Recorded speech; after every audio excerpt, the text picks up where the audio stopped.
أعوذ بالله من الشيطان الرجيم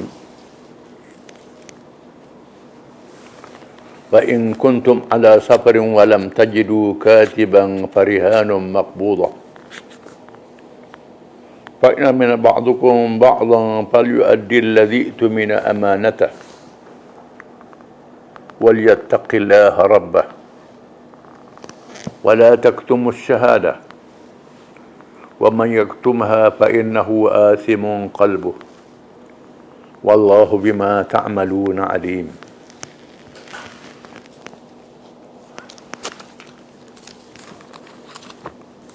Maksudnya, dan jika kamu berada dalam musafir lalu kamu berhutang atau memberi hutang yang bertempoh sedang kamu tidak mendapati juru tulis, maka hendaklah diadakan barang gadaian untuk dipegang oleh orang yang memberi hutang.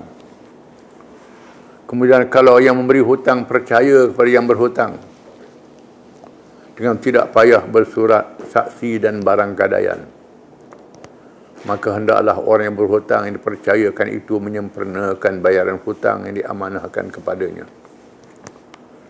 Dan hendaklah ia bertakwa kepada Allah Tuhannya. Dan janganlah kamu, wahai orang-orang yang menjadi saksi, menyembunyikan perkara yang bersaksikan itu. Maka sesiapa yang menyembunyikannya, maka sesungguhnya ia adalah orang yang berdosa hatinya. Dan ingatlah Allah sentiasa mengetahui akan apa yang kamu kerjakan.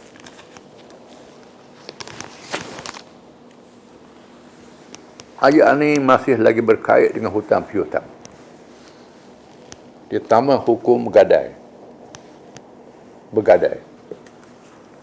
Dengan makna bila kita berhutang, kita beri benda kepada yang beri hutang itu sebagai gadaian. Ini hukum dalam Quran. Fa in kuntum ala safarin wa lam tajidu katiban farihanun maqbudah. Dan jika kamu dalam keadaan musafir, kamu tak ada penulis nak tulis. Nak tulis hutang tu, nak buat perjanjian, tak boleh. Farihanun maqbudah.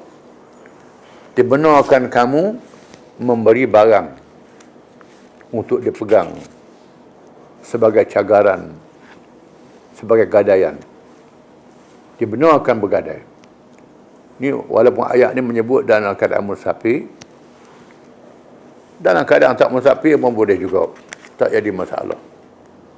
Islam membenarkan ar-rahnu, membenarkan gadaian. Dan mesti elok berriba. Riba tak boleh. Di mana barang gadaian ni ialah sebagai jaminan. Dia tak boleh nak bayar hutang. Dia bayar yang barang tu, tolak. Berapa banyak hutang, sebahagian boleh balik jual, umpamanya. Ataupun dia nak beri terus barang tu kepada orang yang beri hutang ke dia, mengenangkan jasa orang beri hutang. Dia nak bayar tak boleh. Tak ada masalah. Yang tak bolehnya, beri gada suruh bayar bunga pula. Itu tak boleh. Kerana dalam Islam ni bantu-membantu, tolong-menolong. Main bunga-membunga ni riba. Tak boleh. Riba ni menindas. Lagi lama pinjam, lagi nak. Kawan tu bayar semua. Jadi hutang tu keluar lubang dia. Akhirnya nak tapung tak boleh. Ini sangat jahat, sangat zalim. Dibenarkan hutang piutang. Bahkan Nabi SAW pernah menggadaikan barang dia dengan orang Yahudi. Nabi tutup perbelanjaan dalam kehidupan dia. Nabi banyak bagian dia. Boleh ghanimah, tapi bagi korang. Kadang-kadang tak cukup. Masalah, lalu Nabi gadaikan. Diriwayatkan pernah pada masa Nabi wafat, perisai Nabi digadai pada seorang Yahudi. Digadai pada seorang Yahudi. Dan dia tubuh baliklah. Kan nak beri makan keluarga dia. Disebut dalam hadis. Siapa yang kata Ibnu Syaham, seorang Yahudi. Nabi pernah gadai. Menunjukkan gadai ni boleh termasuk dengan orang kafir. Dengan syarat tak ada riba. Mengapa Nabi bergadai dengan orang Yahudi ni, orang bukan Islam? Nak tunjuk kepada orang kafir. Inilah dia Islam. Padahal ada sahabat-sahabat yang kaya. Yang Islam, Masjid Ansar, tapi dengan orang kafir. Tujuannya nak ada hubungan dengan orang kafir. Orang kafir tengok apa dia Islam. Kita orang Islam ni amanah, baik. Bahkan pernah mengikut satu riwayat, kita pernah cerita dulu bagaimana seorang Yahudi yang Nabi berhutang dengan dia, minta hutang mula tiba masa. Nabi sabar menghadapinya. Nabi tak marah. Menyebabkan Yahudi itu masuk Islam. Kerana dia nak uji Nabi, nak cuba. Nabi ni tahan tak marah. Dan sebab itu masuk Islam. Bermakna kita boleh bermuamalah dengan orang bukan Islam. Bukan dalam hubungan antarabangsa. Kebiasaannya dalam hubungan antarabangsa, bila tak ada hubungan diplomasi dengan mana-mana negara, maka tak boleh ada hubungan perniagaan. Islam membenarkan kita mengalami hubungan dagang dengan individu-individu, dengan syarikat, di negara yang bukan Islam, walaupun kita tak ada hubungan diplomatik. Tak, ini salah. Hubungan dagang. Jangan memberi kekuatan pada dia. Janganlah perniagaan tu buat beri kekuatan pada orang kafir. Tidak. Kerana kita dalam keadaan lemah nak membina kekuatan kita. Boleh. Tak ada orang Islam buat hubungan. Ataupun tujuannya nak memujuk orang kafir supaya masuk Islam. Tak jadi salah. Bukan merendah pada dia. Dan disebut al-musta'min ataupun al-mu'amman. Iaitu orang bukan Islam yang diberi tempoh keamanan dalam negeri Islam sekian-sekian masa. Dia benarkan dia masuk ke negeri kita dengan pasport, dengan visa. Sebagai peniaga, sebagai orang meniaga dan sebagainya dalam tempoh yang tertentu. Dia benarkan. Ini ada hukum dalam fiqh. Tak ada masalah. Yang tak bolehnya, kita iktiraf kesalahan dia, iktiraf kezaliman dia, itu jadi salah. Macam hari ni ada negara Arab buat hubungan diplomatik dengan Israel. Iktiraf negara Israel, itu tak boleh. Iktiraf negara tak boleh. Nak berniaga dengan orang Yahudi tak ada salah. Tak ada salah. Itu kena beza antara dua perkara. Antara hubungan dagang kerana nak kontak dengan orang, nak berdiplomasi dengan orang, nak memujuk dia kepada Islam dengan cara damai. Yang tak boleh kita iktiraf kezaliman dia. Iktiraf kezaliman tidak boleh sekali lagi. Fa in amina ba'dukum ba'dhan falyu'addi alladhi tumina amanatah wa yattaqillaha rabbahu wa la taktumus syahadah.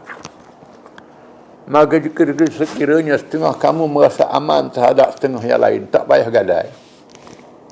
Nak pakai beri berhutang begitu saja, tak ada salah.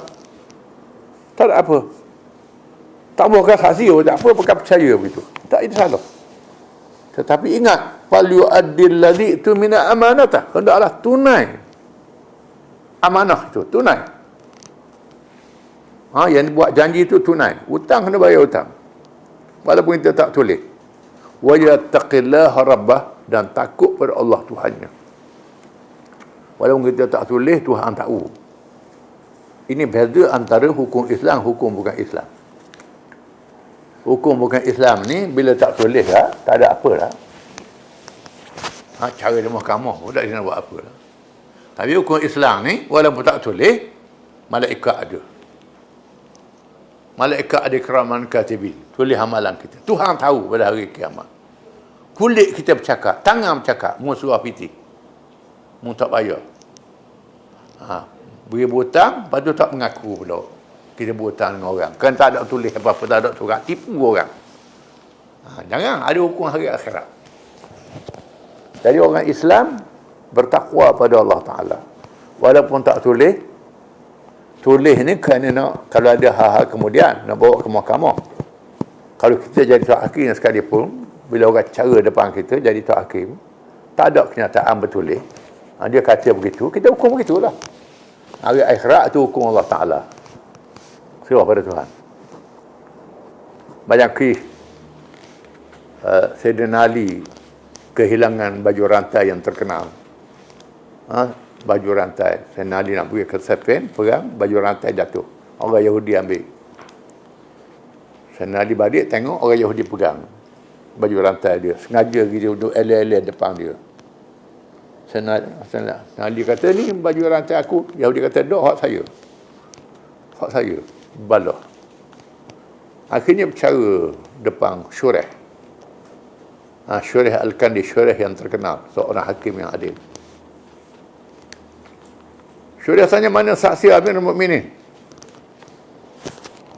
Syureh kata, Sayyidina Ali kata, saksi saya asal dengan usia anak saya. Anak saya dengan Qambar, ketua polis dia. Tak cukup dua saksi. Asal usia anak tak boleh. Tak boleh jadi saksi anak. Sayyidina Ali kata, tidakkah Nabi pernah bersabda, anak aku ni ahli syurga kan hari kiamat? Syureh kata, tu mahkamah hari kiamat Amirul Mukminin. Ni mahkamah atas dunia. Sayyidina Ali kata, ambil semua baju tu. Yahudi pun masuk Islam. Ini kepunyaan Amirul Mukminin, ambil baliklah. Saya ambil sebenarnya. Ini hukum Allah. Ini hukum yang adil, ini hukum Islam. Hukum Nabi-Nabi. Ngucap juga masyarakat Saudi. Yahudi ni. Dia buat tu kerana nak sudi, nak coba Sayyidina Ali. Tunjuk depan dia, ini keadilan Islam. Menyebabkan orang kafir masuk Islam. Dan kita orang Islam ni pun lebih daripada orang kafir lagi. Macam mana nak ajak orang bukan Islam masuk Islam? Itu silap kita lah. Banyak orang bukan Islam ni, dia masuk Islam kerana dia kaji hukum Islam, bukan tengok orang Islam. Hari ini banyak orang tengok orang Islam, dia tengok orang Islam tak jadi nak orang Islam, tengok perangai orang Islam. Zaman dulu orang Islam ni kuat berpegang dengan ajaran Islam, menyebabkan orang masuk Islam. Dan sebab itulah Islam yang datang ke Nusantara, alam Melayu ni bukan dengan perang, dengan peniaga. Orang Arab Hadramaut yang belayar datang berniaga di sini, orang sini Hindu. Dengan berniaga, bukan dengan syarah saja, menyebabkan raja masuk Islam, rakyat masuk Islam, habis orang Melayu ni masuk Islam. Sehingga dia anggap yang tak masuk Islam tu tak Melayu. Sampai begitu benar. Masuk Islam ni bukan dengan sebab perang, tidak. Paksa tidak, kerana melihat baiknya akhlak orang Islam di masa itu. Jadi Islam. Ini kita kena sedar. Termasuklah hukum hutang piutang ni, menunaikan amanah dengan betul.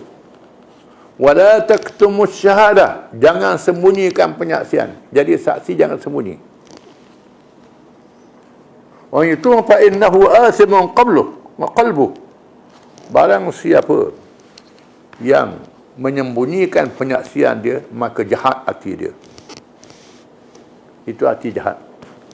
Setelah jadi saksi, bohong pula jadi saksi. Menunjukkan bahawa saksi yang bohong termasuk dosa yang besar. Wallahu bima ta'maluna alim, dan Allah dengan apa-apa sahaja yang kamu amalkan, yang kamu buat, Maha mengetahui. Bukan saja buat dengan anggota, buat dengan hati pun Tuhan tahu. Niat dan hati Tuhan tahu. Dengan itu orang Islam tak berani nak menipu. Ini kehebatan yang ada dalam hukum Islam. Hukum dalam hukum yang ada roh. Hukum lain tak ada roh. Roh itu adalah iman, akidah dalam hukum itu. Ada perhitungan dosa dan pahala.